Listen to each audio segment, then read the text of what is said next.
Hello and welcome to my presentation on Qatar.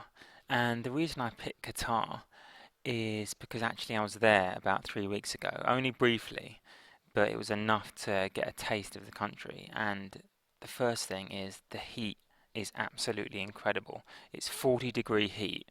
It's like walking out into an oven. And I was just amazed that people can survive out there. But then I begin to realize that there's massive air conditioning everywhere.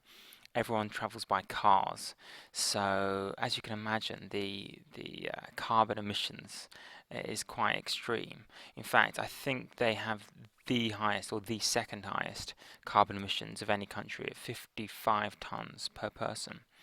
For comparison, the United States is 20 tons.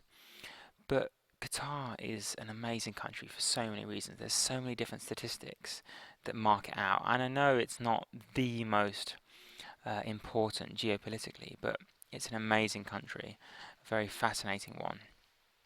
So the first thing I'm going to point out is the GDP, because the GDP has been growing in some years at the fastest rate of any country in the world. I think last year or the year before, no, maybe 2007, it was 17%. Here we go. That's got to be the fastest growing country in the world. 17% is just absolutely incredible. I mean, China, people's jaws drop when they hear that China is growing at 10% a year. Now, Qatar occasionally grows at 17 or even 25% a year. So incredible growth in wealth. And that has resulted in having the second highest GDP per capita. That just means the amount of wealth per person. It's $120,000 per person, per every single citizen is on average has got $120,000. I think it's second only to Liechtenstein. Can you imagine the wealth that brings, the amount of services? Even the poorest person in the country probably has access to world-class resources. Now there is a lot of inequality though, and I think one thing that marks that out is that only about 20% of the population is actually Qatari, is actually native Qatari. The rest are all from across the world, mainly South Asia, Southeast Asia. So it's an incredibly diverse country, and that is remarkable actually. Only 20% of the country.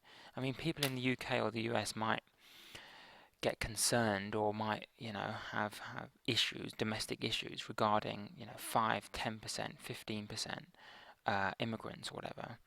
But in Qatar, it's 80% immigrants. So that puts the issue in perspective in the Western countries. Second thing is that wealth has had some interesting side effects. I think one, just to point out on a lighter note, is you see this privilege pool. This is a New York Times story. Privilege pulls Qatar towards unhealthy choices, and it just talks about how almost 70% of people, men and women, are soon to be rated as obese. I think it's only about 60% at the moment, but they're predicting it to go up to 70%. Here we go. 73% of Qatari women, 69% of men would qualify as obese. Now that is a massive amount, 70%. I think for comparison, it's nearer 30% or 33% in the United States and UK.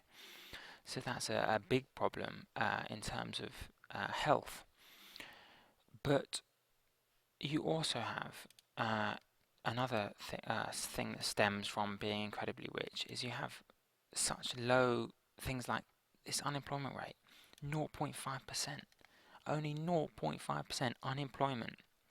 In the United States, it's almost 10%. 0.5, that means almost no one is unemployed.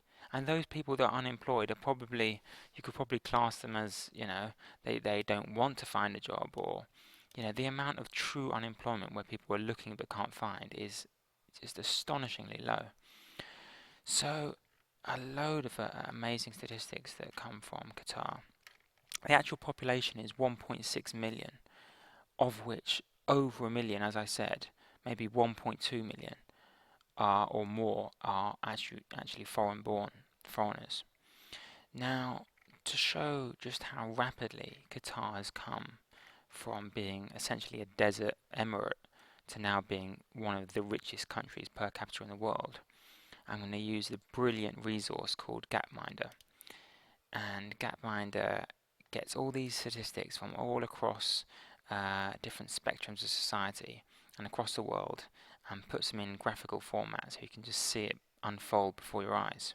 So here we have Qatar, and I've bumped it forward to the late 1930s because oil was found in Qatar around 1940, and you can just see Qatar is that green line there, and you can just see what the effect of oil is when it's discovered around 1940. Boom, just explodes, and just all the way they become the second richest per capita, and around now the first richest, ahead of Kuwait. And then things stall down a bit, but they're still now in the late 2000s back up to really high levels. And I don't think this data has actually been updated, but it's over 100,000 now. And so you can see this incredible sweep of history where they've just zoomed ahead of pretty much the rest of the entire world. Now, I want to end on a quite optimistic note and just to show another one of the roles that Qatar's playing in the world, and that is regional negotiator, because they have negotiations and diplomatic relations with pretty much every country in that region. So that means Iran, that means Saudi Arabia, that means Israel, that means Egypt, Libya, everyone they try and negotiate with and try and bring peace to. And this is another New York Times article. Qatar, playing all sides, is a non-stop mediator. And it just talks about how Qatar has been instrumental in so many different transnational issues in the Middle East. And the one it focuses on, and it begins and ends on, is an issue in Lebanon, which was apparently resolved basically because of Qatari input. So Qatar, you might say, it hasn't formed a particularly stark identity culturally, but actually, you could say it's just wealth, just oil, natural gas, which it is. I mean, there's massive amounts of oil, and I think it's the number one in terms of natural gas, but it has actually managed to contribute in other areas like peace and diplomacy. So I hope that gives you an insight into Qatar, and look it up on the map, and I would quite strongly recommend Qatar Airways. Okay.